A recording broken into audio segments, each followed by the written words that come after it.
Short and Tamil Senior, February 2005. 10 seconds. 5 seconds. 2 seconds. Start. தலைவர் அவர்களே, மாண்புமிகு நிதியமைச்சர் அவர்களால் தாக்கல் செய்யப்பட்ட வரவு செலவு திட்ட அறிக்கை மீது எனது கருத்துக்களை தெரிவிப்பதற்கு வாய்ப்பளித்தமைக்கு நன்றியை தெரிவித்துக் கொள்கிறேன்.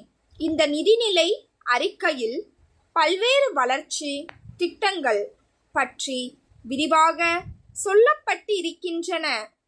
இந்திய துணை கண்டத்தில் நமது தமிழகத்தை முதல் மாநிலமாக உருவாக்குவதற்கு பல்வேறு நலத்திட்டங்கள் தீட்டப்பட்டு இருக்கின்றன.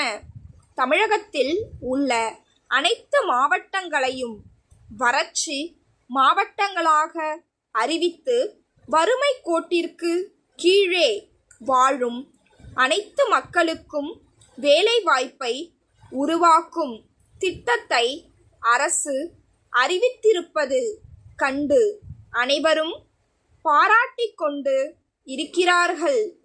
ஊரக குடிநீர் திட்டத்தின் மூலம் எல்லா குக்கிராமங்களுக்கும் குடிநீர் வழங்க ஏதுவாக போர்க்கால அடிப்படையில் திட்டங்கள் தீட்டப்பட்டு நிதி ஒதுக்கீடு செய்திருப்பதை நான் வரவேற்க கடமைப்பட்டிருக்கிறேன்.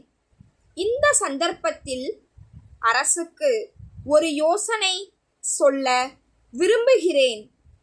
கிராமப்புறங்களுக்கான குடிநீர் திட்டத்தை வகுக்கும் போது அனைத்து வழியோர கிராமங்களை உள்ளடக்கி கூட்டு குடிநீர் திட்டத்தை உருவாக்கினால் எல்லா கிராமங்களுக்கும் குடிநீர் கிடைக்க வழி ஏற்படும் என்பதை தெரிவித்துக் கொள்கிறேன். நமது மாநிலம் வறட்சியினால் பாதிக்கப்பட்டு இருப்பதை உணர்ந்த இவ்வரசு வறட்சி நிவாரண திட்டத்தின் கீழ் நிதி உதவி அளித்ததோடு ஓராண்டுக்கான நிலவரியை ரத்து செய்து இருப்பதை நான் பாராட்ட கடமைப்பட்டிருக்கிறேன். மேலும் விவசாயிகள் நடப்பாண்டில் பெற்றுள்ள குறுகிய கால கடன்களுக்கு செலுத்த வேண்டிய வட்டியை முழுமையாக தள்ளுபடி செய்து சாதனை படைத்ததற்காக இவ்வரசுக்கு நன்றி தெரிவித்துக் கொள்கிறேன்.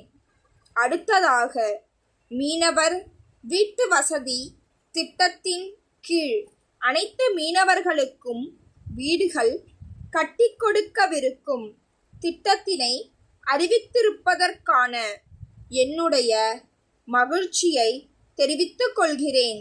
கடலில் மீன்பிடிக்க செல்ல முடியாத காலங்களில் மீனவர்களின் குடும்பங்களை பாதுகாக்கும் வகையில் 3 மாத காலத்திற்கு நிவாரண உதவியை வழங்க அரசு முன்வர வேண்டுமென்று எனது கோரிக்கையை அரசுக்கு தெரிவித்துக் கொள்கிறேன்.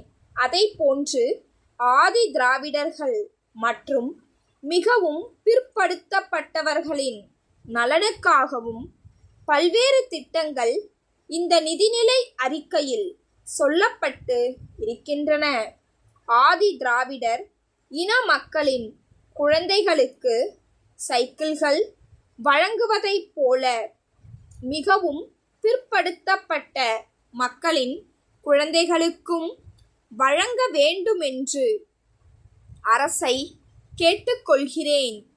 பொது சுகாதாரத்தை மேம்படுத்தவும் கிராமப்புறங்களில் உள்ள ஏழை எளிய மக்கள் தங்களுக்கு வைத்திய வசதியை பெற வேண்டும் என்பதற்காகவும் போதிய நிதி ஒதுக்கி இருப்பதை நான் வரவேற்கிறேன்.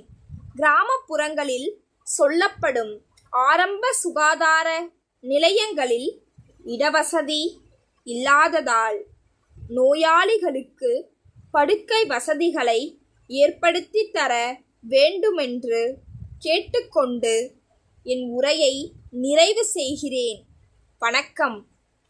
வேலூரில் இருக்கும் சரவண பவா அரிசி ஆலை நிறுவனம் சென்னை கிழக்கு தாம்பரம் சண்முகம் சாலையில் உள்ள ரங்கா அரிசி மண்டி உரிமையாளருக்கு எழுதிய கடிதம். அன்புடையீர், நாங்கள் புதியதாக அரிசி அரைவை தொழிற்சாலையை ஆரம்பித்து உள்ளோம்.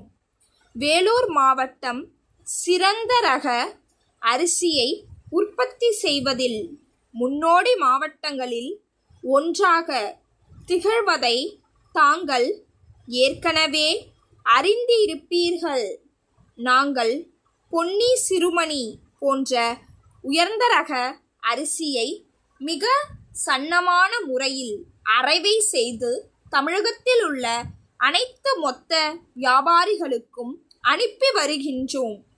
தாங்களை சென்னையை அடுத்த தாம்பரம் பகுதியில் அரிசி மொத்த வியாபாரம் செய்து வருவதாக நாங்கள் அறிகிறோம். தங்களுக்கு தேவையான அனைத்து ரக அரிசியையும் நாங்கள் விநியோகம் செய்ய தயாராக உள்ளோம். அரிசியை அனுப்புவதற்கு வேண்டிய போக்குவரத்து வசதிகள் எங்களிடம் உள்ளன. எனவே தங்களுக்கு தேவையான அரிசி ரகம் மற்றும் அளவு ஆகியவற்றை தெரிவித்தால் உடனடியாக அனுப்பி வைக்க தயாராக உள்ளோம். தங்கள் வசதிக்காக எங்களது விலை பட்டியல் ஒன்றையும் இக்கடிதத்துடன் அனுப்பி வைக்கிறோம். தங்களின் பதிலை உடனடியாக அனுப்பி வைக்கும்படி கேட்டுக்கொள்கிறோம். தங்கள் நம்பிக்கை உள்ள stop. Please subscribe my channel.